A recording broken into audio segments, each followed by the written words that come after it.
Pourquoi tant de reports dans le procès de Constant Mutamba? Les journaux de Kinshasa en font leur gros titre, et on voit bien que l'affaire divise les gens. D'un côté, il y a ceux qui soutiennent Mutamba, de l'autre, ceux qui veulent que la justice fasse son travail sans bruit. Nous allons expliquer tout ça avec des mots simples, comme si on discutait autour d'un thé, en ajoutant des infos trouvées sur Internet pour mieux comprendre. L'idée est de clarifier les choses sans prendre parti, juste pour que tout le monde voit clair dans cette histoire compliquée. Commençons par le début de l'affaire. Constant Mutamba était ministre de la Justice et garde des Sceaux jusqu'en juin 2025. Il a été accusé d'avoir détourné 19 millions de dollars. Cet argent était destiné à construire une prison moderne à Kisangani, dans la province de la Tshopo. Selon les accusations, il a passé un contrat de gré à gré avec une société appelée Zion Construction, sans suivre toutes les règles des marchés publics. L'argent a été viré sur un compte bancaire ouvert juste la veille, et la cellule nationale de renseignement financier a bloqué le compte à temps, évitant que l'argent disparaisse.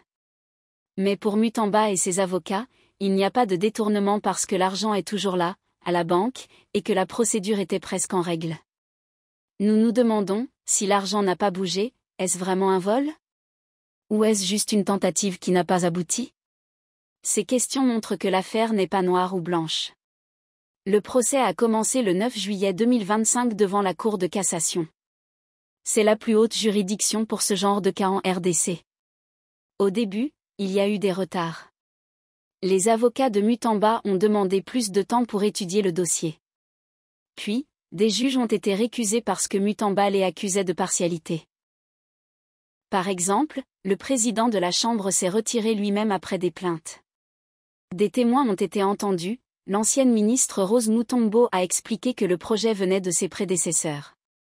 Le directeur de l'autorité de régulation des marchés publics a dit que la procédure était suivie à 90%, ce qui blanchit un peu Mutamba. D'autres fonctionnaires ont dit qu'ils n'étaient pas impliqués, ce qui pose des doutes sur la gestion. Le procureur a été dur, il a demandé 10 ans de travaux forcés, plus l'interdiction de voter ou d'être élu pendant 10 ans, et le remboursement de l'argent. Mutamba, dans son dernier mot, a parlé de sa foi chrétienne et de ses services au pays. Il dit que c'est un complot politique pour le faire taire, lui qui voulait réformer la justice. Maintenant, parlons des reports qui font en parler. Le verdict était d'abord prévu pour le 27 août 2025. Mais ce jour-là, des tensions ont éclaté, des partisans de Mutamba se sont clashés avec la police près du camp Luano à Kinshasa. La cour a repoussé au 1er septembre, sans expliquer pourquoi. Puis, le Conseil supérieur de la magistrature, CSM, a annoncé un nouveau report au 2 septembre. Selon le secrétaire permanent du CSM, c'est pour que les juges étudient bien le dossier, vu le nombre de témoins et d'avocats environ 50 pour la défense. Mais les avocats de Mutamba démentent, Maître Joël Kitange dit qu'ils n'ont pas reçu de notification officielle pour le 2 septembre, et qu'ils seront à la cour le 1er. Dans les journaux comme Le Phare, on lit que c'est une diversion pour calmer les soutiens de Mutamba. Info 27 rapporte que l'équipe juridique sera présente le lundi. La référence plus explique que le report suit les règles de procédure pour une décision sereine. Mais le potentiel cite des pro-Mutamba qui disent que le CSM n'a pas le droit de reporter une audience de la Cour de cassation. Nous nous interrogeons, qui a vraiment le pouvoir ici? Est-ce que ces reports protègent la justice ou cachent autre chose? Les tensions montent autour de cette affaire. Depuis l'annonce des reports, des partisans de Mutamba font des veillées devant sa maison à Ngalima. Ils chantent et dansent toute la nuit, en disant que leur leader est innocent et qu'il est le « docteur » qui va guérir la justice congolaise, souvent vu comme malade. Mais ça crée du bruit et des problèmes avec les voisins. La police a été appelée pour sécuriser la cour de cassation et le parquet. Le CSM met en garde contre les attroupements qui pourraient troubler l'ordre public, et promet des poursuites contre les fauteurs de troubles. Sur les réseaux sociaux, il y a des messages menaçants contre les magistrats, ce qui a poussé le procureur à ouvrir une enquête pour outrage et harcèlement. Des vidéos sur YouTube et TikTok montrent des jeunes arrêtés lors de manifestations. Par exemple, une vidéo parle de plus de 34 jeunes arrêtés. Nous nous demandons, est-ce que ces tensions aident la justice ou la rendent plus fragile? La liberté d'expression est importante, mais la violence n'apporte rien de bon. Au-delà du détournement, cette affaire touche des problèmes plus profonds en RDC. Le quotidien dit que Mutamba représentait l'espoir pour ceux qui souffrent d'une justice mal gérée. Il voulait appliquer la peine de mort pour les voleurs d'argent public, ce qui est ironique vu sa situation. Congo Nouveau note que les tensions grandissent dans la population, avec la police qui bloque les partisans près de la cour à Gombe. L'Observatoire de la dépense publique, ODEP, doute de l'impartialité de la justice. Ils disent que ce procès teste si la justice est indépendante ou instrumentalisée par la politique. Mutamba était un opposant qui a rejoint le pouvoir, créant DIPRO pour affaiblir l'ancien régime. Des rumeurs disent qu'il a été nommé pour juger Joseph Kabila et ses proches. Aujourd'hui, il se sent trahi. Nous posons la question, est-ce un règlement de compte politique? Ou une vraie lutte contre la corruption? La RDC est classée mal pour la corruption par Transparency International, et les détournements sont courants.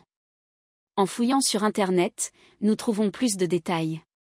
Des sites comme RFI et DW rapportent que le Parlement a autorisé les poursuites en juin, après un vote à huis clos. Actualité.cd parle des tensions entre sympathisants et autorités. YouTube a des directs sur les troubles à Kinshasa. Sur X, ancien Twitter, des posts de journalistes comme Steve Wambi montrent des réquisitions de police pour sécuriser les lieux. D'autres, comme Patrick Lokala, listent pourquoi Mutamba n'a pas détourné, l'argent est intact, la société existe, le terrain pour la prison est là. Alain Mamba partage des vidéos de veillée. Israël Moutombo cite le procureur. Ces infos montrent que l'opinion est divisée, certains voient Mutamba comme un réformateur sacrifié, d'autres comme un politicien qui a abusé.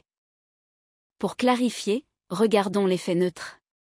Le contrat était pour 29 millions, avec 65% versés d'avance, contre la limite de 30% par la loi. Pas d'autorisation de la première ministre. Mais les témoins clés déchargent Mutamba, et il a informé l'inspection des finances. Le blocage du compte a empêché tout retrait. Le procès a vu des débats sur la forme, récusation, report pour sérénité. Les reports pourraient être dus au volume du dossier ou aux tensions dehors. Le CSM veut éviter le chaos, comme les échauffourées du 25 août.